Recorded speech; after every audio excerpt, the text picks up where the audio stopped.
This is a production of the Gold Arrow Podcast Network. Hello and welcome to the Gold Arrow Camp Podcast, a podcast for friends of Gold Arrow Camp. Throughout the year, we'll be joining you to bring your day some of what makes Gold Arrow special.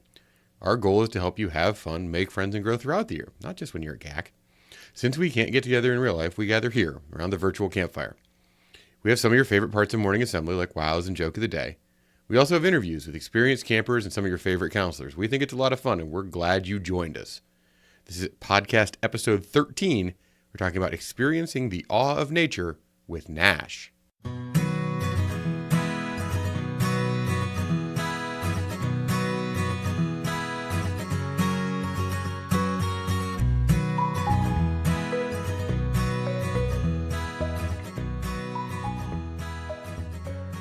You guys remember last episode? Last episode I talked about I was learning to play the guitar, and I'm still working on it. I'm trying to get better. I'm going to play some more here in a little bit, but playing on the podcast helps to hold me accountable. If I didn't have this coming up where I knew I had to play for you guys, I probably wouldn't practice as often. And you know, that's true for most things. Having someone to hold us accountable helps make us sure we'll do the things we say we'll do. At camp, we do that by setting goals around the campfire with our cabin, right? And it works really well. Because that way we have our cabin mates to help hold us accountable. When we get scared, we don't want to jump in the lake or go up on the high ropes or get on that horse, our cabin mates are there to say, come on, man, I know you can do it. You said you wanted to do this. Remember back when we set goals, you said you would do this.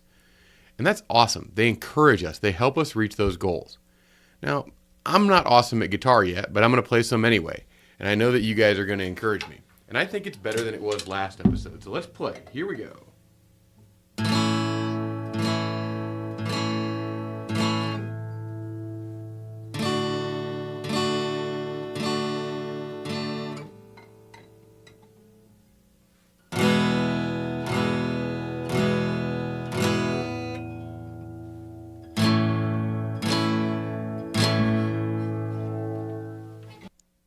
And now that the guitar playing portion of the podcast is over, we turn to wows. Wows are, of course, shout-outs that you can send to your friends, your neighbors, cabin mates, former counselors, whatever you like. I have some here. These were given to me at the Newport Beach GAC party, a pretty good time that we were at. But you could always email them to wow@goldarrowcamp.com, and we'll read them here on the air. Here we go. To Slim, your attitude resembles that of a glowing, majestic steed, galloping through the mists of Gandor. That's from Swag. To Remy and Macy, I'm so happy that I met you two at camp. You have become my very best friends. I love you so much. Here's to more wonderful memories. From Maya. To Remy and Maya, thank you for making all my years at GAC so memorable. You guys are the best. Love ya. From Macy.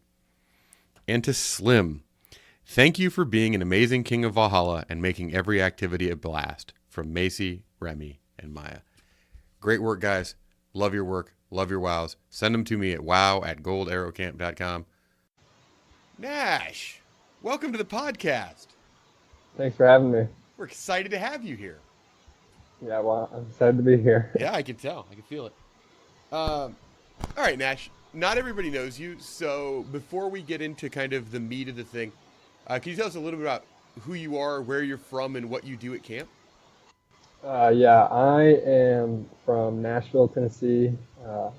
Grew up there, spent all the way through high school there, and then I now attend the University of Kansas, where I previously studied architecture, but I recently switched my major to wildlife biology.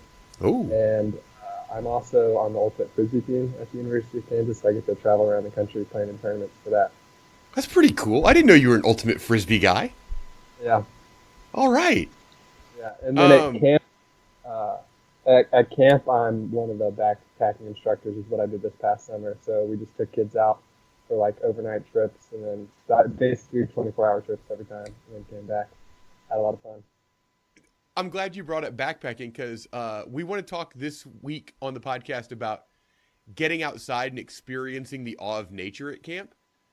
Could you tell us about a time at camp that you really got to experience the awe of nature? I mean, there was that one time the meteor went over. The Perseid meteor shower. Yeah.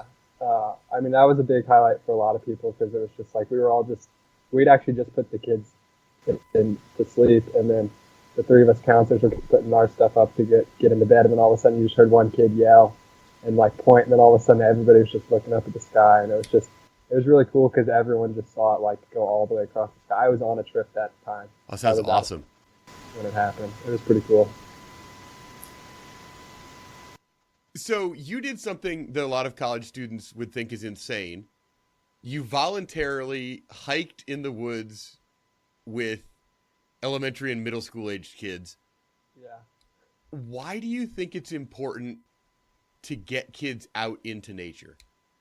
I think probably for a couple different reasons. I think one is that, well, one thing camp really stresses is like living in the now, getting away from all the distractions of everyday life. And I think backpacking is kind of like is a really good way to do that, because not only are you like getting, like main camp, you're away from it all, but then when you go out and backpacking, it's like you're even kind of away from main camp where it's just your cabin, and it's Sure. just like it's just the 10 of you out there, and there are no distractions except for like the trees and like all that. So you really have to experience it. And then another thing is I think that like teamwork really comes out in backpacking, because like we stressed it as the staff that we were all in it together. Okay. But we'd always say before, but it's really important because from that first moment we split up the group gear. So it's like, honestly, everybody has to make it or nobody's like, we're going to be missing gear and stuff for one thing. But also I think the kids just really buy into that. They're like, they all want to show up at the campsite together. Like nobody wants to run ahead. We're Sure. all going to work to get there and encourage like the people who aren't, it's not as easy as it's their first time. So I think teamwork really comes out in backpacking. All right, so you're back at school. You're in the real world. What lessons or things from camp are you using in the real world? I think just trying to be a more positive person and like finding the good in any situation, because that was one big thing we stressed at camp, and that like everybody does a really good job of, even the campers, is just to like every situation there's some good in it, and like everybody you meet you can find the good in them and bring it out in them. And Sure. I think that's something we do really good at camp, that everybody brings the good out of each other. Like the counselors bring it out of the campers out of the counselors. Like everybody works together to do that. And I don't think the real world has enough of that. I think a lot of people are not looking for the good in other people all the time. So just being able to like, no matter who you meet, like you just be able to find what that good is and bring it out in them. That's awesome. I think a lot of campers, you talked about them being positive, but a lot of them are like really scared about backpacking. They think it's a lot of walking and the backpack weighs a lot and there's nothing fun. What advice do you have to campers that might be listening that are apprehensive about backpacking? I'd say just honestly, you just got to give it a shot. That like it might sound scary, and that's fine. Like it's totally fine to be afraid of things. Like we're all afraid of different things. But the backpack is one of those things that if you go into it with a bad attitude, like you might not have any fun, because the whole time you're just gonna be looking for those negative things. But if you go into it like be like, I'm just gonna try this with the rest of my cabin, make sure they have a good time, and then hopefully I'll have a good time. It'll really turn out good a lot of times, because I mean, if you haven't done it, you really don't know. And it turns out most kids, by the time we get to the campsite, they're like, oh, this is it. Like, Right. I thought we were gonna have to walk a lot further. So it's like, it's not going to be as bad as you think it is. And if you go into it with a positive mindset, you'll have a good experience for the most part. And if you get back and you didn't have fun, that's fine. You know that now. So at least you know that you don't enjoy backpacking, I guess. What do you think campers can do every day when they're at home to try and like recreate the stuff that makes camp so special? That's a tough one. I mean, I think trying to find the positive in other people is a really good one, because I think that's what really makes camp is the people there are just so happy and for each other and everything. Sure. So I think just looking out for other people is a big thing that camp stresses that's good. And then also maybe just trying to find time to get away from all the distractions and not, like, because we don't, no phones or anything, but just finding time in the real world every now and then to take time for yourself, or just to be with people you enjoy, and just to get away from all the distractions is a really good one. I think there's a lot of value in like being positive and finding a way to disconnect from what's in your hand and reconnect with what's around you. Yeah, because a lot of the stuff in your hand's not positive also. So Yeah, yes. Very true. All right, last thing. I'm going to hit you with the speed round. Questions we ask every single counselor who comes on the podcast. What's your favorite repeat after me song? I mean, I like sandwiches. I get loose, but I know everyone says that. So It I'm starts also in a your big fan. toes. Yeah. I'm also a big fan of. It's not really a repeat after me song, but the GAC song. Okay. Good one. We'll take it. I think there's some call and response in it. I think it counts. What's your favorite item on the salad bar? If the grilled chicken counts as part of the salad Oh, bar, it does. I'd have to say that. Yeah. Definitely Everyone that, loves the grilled chicken. Yep. Favorite chapstick flavor? I mean, it's got to be Monkey's Mountain Mint. It does. And finally, he's on the podcast, ladies and gentlemen. Nash, what's your real name? My real name- No, I'm so sorry. We're all out of time. We'll have to get your real name the next time you're on the podcast. Thanks for being with us, Nash. Thanks for having me, Soy. In a world with far too much seriousness, far too much drama, we bring you something different. The joke of the cast. Did you guys hear about the Spanish-speaking magician's big trick? He tells the audience that for his big finale, he's going to make himself disappear. He pulls the cape around him. He looks at the audience. He says, "Uno, dos," and then poof! He disappears without a trace.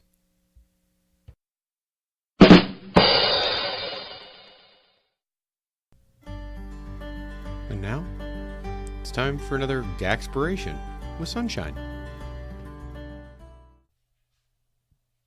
This week's GACspiration comes from William Shakespeare. The meaning of life is to find your gift. The purpose of life is to give it away. Well, that brings us to the end of yet another podcast. Thanks for listening. I want to thank Sunshine for reading the GACspiration, Remy, Maya, Macy, and Swag for giving us wows. I want to thank Nash for being on the interview. I want to thank bensounds.net for the music we use. And I want to thank you for listening. That's right. Podcast doesn't exist if no one listens to it, and you guys listen. If you like it, rate it, review it on iTunes, share it with somebody. I know it feels like it's Gold Arrow specific, but really, there's a lot here for everybody to enjoy if they need some positive influence in their life. And on that thought, I'm Soy, and I'll save a marshmallow for you.